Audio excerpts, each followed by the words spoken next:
Selamat pagi, perkenalkan nama saya Lady Lamiduk Simamora dengan NIM 212000215 dari kelas 213B11. Saya adalah mahasiswa dari Universitas Binasaran Informatika dengan prodi Administrasi Perkantoran, Fakultas Ekonomi dan Bisnis. Di dalam video kali ini saya akan memaparkan atau menjelaskan perencanaan, persiapan rapat, dan hasil dari rapat. Berikut videonya. Rapat atau conference atau meeting merupakan alat atau media komunikasi kelompok yang bersifat tatap muka dan sangat penting diselenggarakan oleh banyak organisasi baik swasta maupun pemerintah untuk mendapatkan mufakat melalui musyawarah untuk pengambilan keputusan. Adapun hal-hal yang harus dipersiapkan sebelum memulai rapat adalah yang pertama, membuat agenda rapat dan susunan acara rapat. Yang artinya, agenda rapat adalah daftar yang berisi pokok-pokok permasalahan yang akan dibicarakan dalam suatu rapat. Sedangkan susunan rapat adalah rincian atau penjabaran lebih lanjut dari topik-topik dalam agenda rapat. Yang artinya, sekretaris harus memastikan terlebih dahulu acara yang akan diadakan atau dilaksanakan pada suatu rapat dengan mengonsultasikan terlebih dahulu kepada pimpinan rapat. Susunan acara rapat tersebut harus bersifat sistematis. Yang kedua, menentukan peserta rapat, yang artinya dari agenda rapat yang telah ditentukan, maka dapat memastikan peserta rapat yang akan diundang. Setelah itu, sekretaris mengkonsultasikan kepada pimpinan apakah rapat ada penambahan atau pengurangan peserta rapat. Yang ketiga, ada membuat undangan rapat, yang artinya surat undangan adalah surat pemberitahuan yang sifatnya mengharapkan kehadiran seseorang untuk berpartisipasi dalam suatu acara tertentu di tempat dan pada waktu tertentu. Waktu pengiriman undangan hendaknya jangan terlalu lama dari penyelenggara atau pelaksana rapat. Undangan tersebut hendaknya 1 minggu sebelum rapat dilaksanakan. Yang keempat, membuat daftar hadir rapat. Daftar hadir digunakan untuk mengetahui jumlah peserta yang datang, untuk mengetahui jumlah sistem yang harus dipersiapkan seperti konsumsi, kursi, serta sebagai bahan penyusunan notula rapat dan sebagai dokumentasi. Yang kelima, mempersiapkan bahan untuk rapat.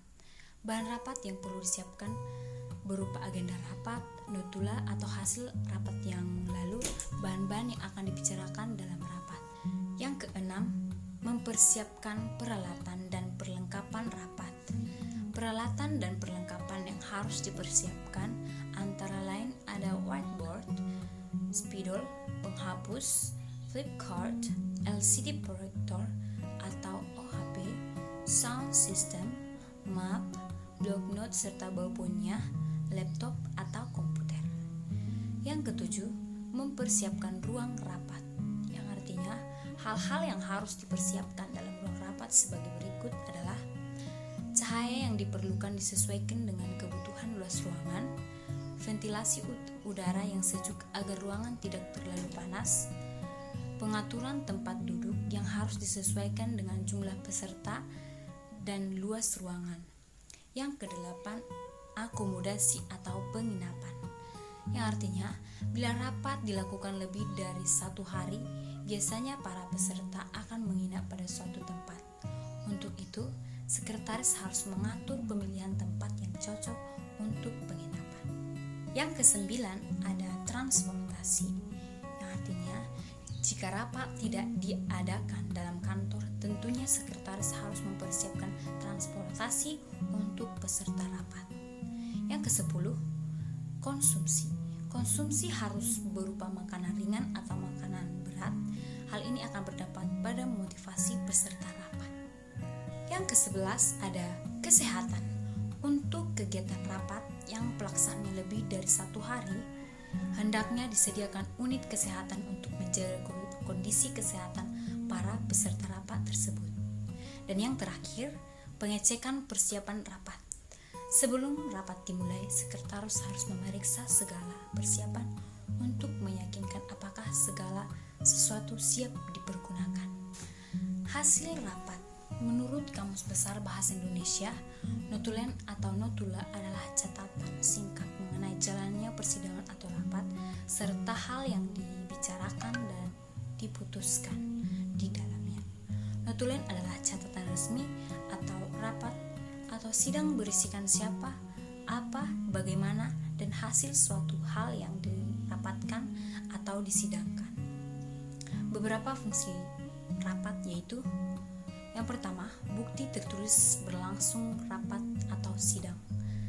Tolak ukur keberhasilan rapat atau apakah tujuan rapat telah dicapai atau belum. Tolak ukur pengambilan tindakan setelah rapat. Tujuan dan notulen dapat dilihat dari berikut ini. Yang pertama, bukti terlaksananya rapat, yang artinya notulen menjadi bukti tertulis terlaksananya rapat sebagai bentuk pertanggungjawaban pada ketua atau atasan suatu organisasi. Notulen juga bukti tertulis jika terjadi penggunaan dana dalam rapat sehingga bisa mempermudah penyusunan laporan keuangan. Yang kedua, sumber informasi rapat yang kredibel, yang artinya dilansir dari Resource Center. Notulen merupakan catatan kredibel apa yang berlangsung dalam rapat untuk anggota yang tidak bisa menghadiri rapat tersebut, sehingga informasi rapat akan tersampaikan dengan faktual pada setiap orangnya. Notulen juga menjadi sumber informasi jika hasil rapat dibutuhkan di kemudian hari, karena akan dibagikan pada seluruh peserta rapat sekitar 1 kali 24 jam setelah rapat berakhir. Sekian video dari saya, kurang lebihnya mohon maaf.